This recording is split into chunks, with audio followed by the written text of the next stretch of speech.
西藏雪山掘金，智匯礦業2546係機會定係陷阱？西藏雪山嘅神秘礦脈，想像下喺中國西藏海拔幾千米嘅雪山入邊，有一個叫蒙亞雅嘅礦場。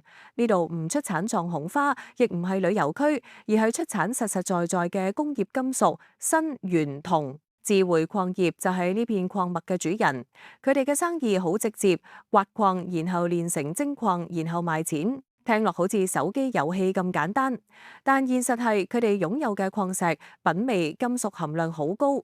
有資料話，礦石入邊嘅銀平均去到35克每噸，喺行內算係富礦。呢一點就係佢哋成個故事嘅底氣同賣點。你可以當佢係一個藏喺雪山入邊仲未完全開發嘅寶箱，神秘豪客突然撐場。一個好嘅故事通常都有重量級人物出場。呢一次 IPO 就有兩位神秘豪客提早落訂，充當基石投資者。其中一位正係香港上市嘅金礦巨頭招金礦業1818旗下嘅公司。呢個係乜嘢概念？即係話連同行嘅專業老礦工都肯真金白銀掟幾個億落去，睇好呢個礦嘅價值。呢個信號比起1000句宣傳口號都嚟得有力。佢就好似喺賭台上，有人睇完你底牌之後，仍然選擇加注一樣，瞬間提升晒成個局嘅吸引力同信心。將成績表靚到有啲假。講到最刺激嘅部分就係份成績表業績，公司公布2025年頭7個月收入狂升2.5倍，仲成功由蝕變賺，錄得超過5000萬人民幣利潤。哇！聽到呢度係咪心喐喐？但聰明嘅你一定要問，點解可以升得咁誇張？答案就係成個故事嘅第一個反轉位。呢一份靚到燦眼嘅業績，主要唔係因為佢突然挖多咗好多礦，而係因為今年全球砷、鉛、銅嘅價格正好處於一個近年嘅高位。簡單講，佢係食正個風口。呢度就係關鍵。佢嘅盈利同金屬價格嘅關係就好似衝浪板同海浪，浪嚟價升可以一飛沖天，浪退價跌隨時跌落水。公司自己都承認，如果未來金屬價回落，業績可以變臉得好快。所以呢一張靚成績表，與其話係實力，不如話更多反映緊時勢、復位同定時炸彈。一個精彩嘅故事，點少得暗藏危機？智匯礦業嘅劇本裏邊有幾個位值得你拉長耳仔聽。一 all in 一直牌嘅風險，公司所有收入100%嚟自西藏嗰一個蒙亞雅礦場。萬一礦場出任何事，例如自然災害、政策變動，成間公司就會即刻休克。呢個叫做單一資產風險，係投資大忌。二外行人管內行事嘅問號。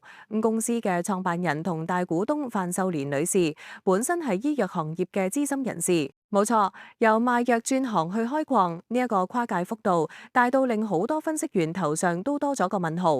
礦業係講究經驗、技術同地面關係嘅傳統行業，一個外行人能否玩得轉？呢個係成個故事最大嘅不確定性。三高度集中嘅股權，上市前公司超過98%股份揸喺2個股東手裏，上市後街外流通嘅股份會好少，呢一類股好容易因為貨源歸邊出現股價暴升暴跌嘅情況，小股東好難玩。咁到底抽定唔抽？講到呢度個故事清晰啦，與其問值唔值得抽，唔不如問你想玩一個咩遊戲？如果你係冒險家型玩家，你追求短線刺激，相信個勢，覺得金屬價格仲會升，而且博上市第一日有差價可以即食，咁你可以用一注輸咗都唔會瞓唔着嘅閒錢，細細地參與下呢一場尋寶遊戲。但係切記呢個係短跑，唔係馬拉松，一上市就要眼明手快，設定好止賺止蝕位。